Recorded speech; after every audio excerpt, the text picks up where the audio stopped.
I'm going to try and talk to you about everything. I'll let you know if I'm shocked. If you're shocked, I will be having faces like, what the fuck, you know. I've been trained to speak about my rape in any situation. You know, I'm having dinner and a girl comes and says, I read King Kong Théorie, it saved my life. And in general, that means we are going to speak about our rapes.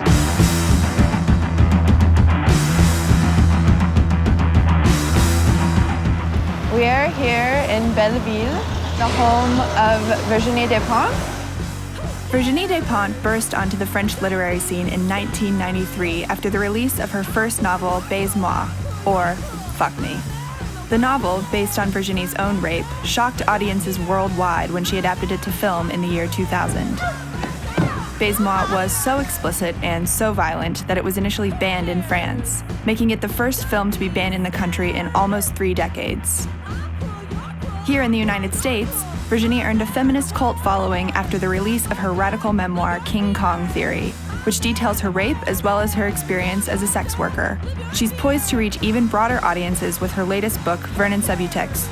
To say that she is confrontational would be an understatement. Do you feel like your rape created your career in some way? Because that's what Baise-Moi is about. It didn't create my career, it changed it. Baise-Moi opened with a rape scene and with prostitution scene, so it's my material. I say I would have been a writer otherwise, but I would have been a different person and a different writer, obviously. I remember the first time I opened a Kathy Acker book. The short story began by fuck me, I want you to fuck me twice.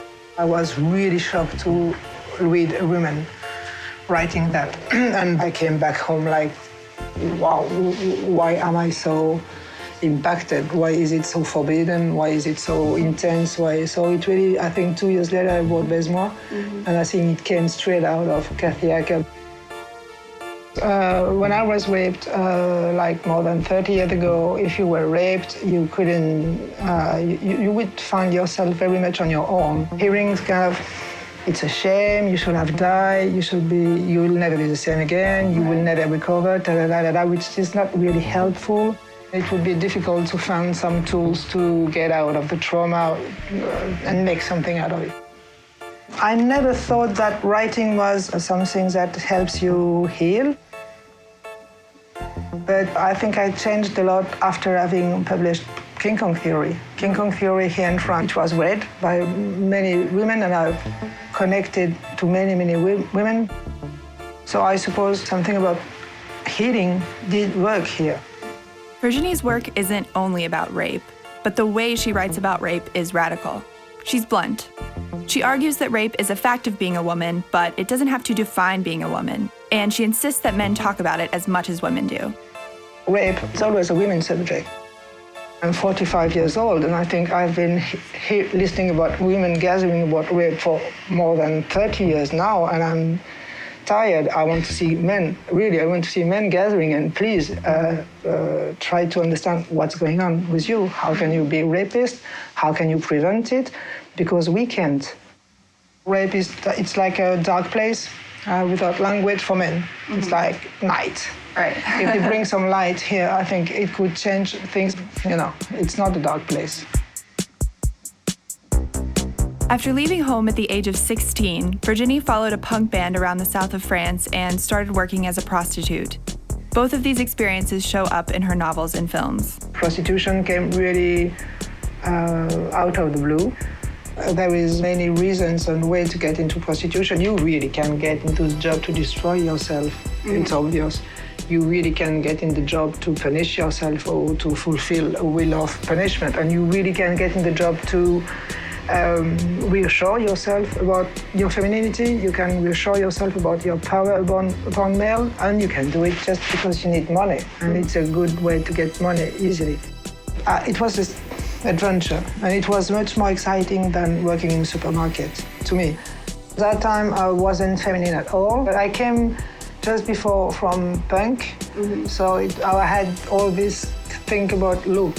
When I got into femininity, I thought, well, that's super powerful and wearing a miniskirt and high heels, then you're going to change the perspective of everybody about you, and slightly different in the reactions you provoke. And I was impressed that I could make that impression, that I could be that character. I liked it. I made it little more than 2 years, so it was just enough to be interesting, but I didn't have the chance to encounter the dark side of the work. So you believe in like things that are masculine and things that are feminine. You believe in that distinction. I believe in feminine behavior in the sense of docility. It's something we are taught as women, hiding our feeling, really this ability to not listen to yourself, not listen to what you know is wrong for you, and smiling when you're just destroyed inside. Something very feminine that men do super fine, but we are taught as little girls to smile when it tastes bad. Right. I think. For cinema, for example, I think it's getting worse and worse. Mainstream cinema, I'm talking.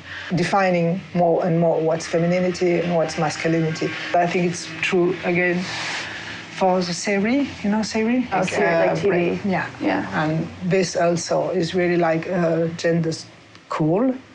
You can see more and more Breaking Bad as Sons of Anarchy, as it's teaching about gender. And masculinity is always linked to violence, and femininity it's more like shopping and having coffee and crying about boyfriends, no? And it's really much more and more obvious. Do you think that's bad?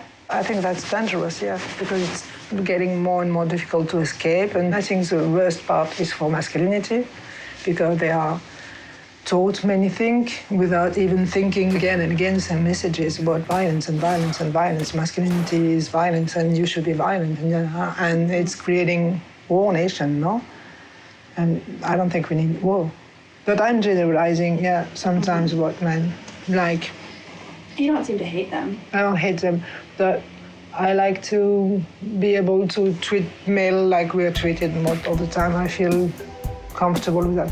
If we think rape is important, and if you're really taught that you're entitled to kill a man if he wants to abuse you, I think it changes the whole thing. But do we think rape is that important that we can allow women to kill men? That's an interesting question, in my opinion. Yeah. Now, at the age of 45, Virginie still engages with sex, power, violence, and feminism in her work. But she does it from what seems to be a place of optimism, which is really inspiring, especially in light of everything she's been through. Even her views on contemporary American feminism are hopeful. It's really interesting, for example, for us to follow all the discussions in America about black feminism, around Beyoncé, for example, that we don't have here. I've never saw it before, a superstar wanting to say she's feminist. It never happened before, in my point of view. You could see some empowering stuff in Madonna, but she would never say I'm feminist when she was young and super powerful, not straight away, because it was so feminist. And now what Beyoncé do, in my opinion, is she entitled many young people to think feminist is not an insult. What do you think about Beyoncé? I think it's interesting that you think she brings complexity to discussions of feminism, because I would say it like dilutes conversations. Beyoncé isn't like the ultimate self-actualized feminist. No, but at the same time, if she brings the subject, it's that she feels concerned, and that she feels, because really Beyoncé didn't need to bring feminism. It's more trouble for her than. And what I thought was interesting was not so Beyoncé in herself, but what she provokes, and reactions, anti-reaction, pro-reactions, discussion, what women are allowed to express. I think it's really interesting to bring it up, because, we have to think about feminism. I just worry about it as like a thing that people want to put on their T-shirts. You know, like, and that's like... But, to me, it's cool. And the fact that it is trendy just bring more people into discussion, no? Right. I wouldn't see the big danger of everybody becoming feminist. To me, It seems like internet is changing a lot of things about feminism because we can't be told anymore that it's not interesting. We can't be told anymore that we are just imagining things. I think something will come from this generation of the web generation.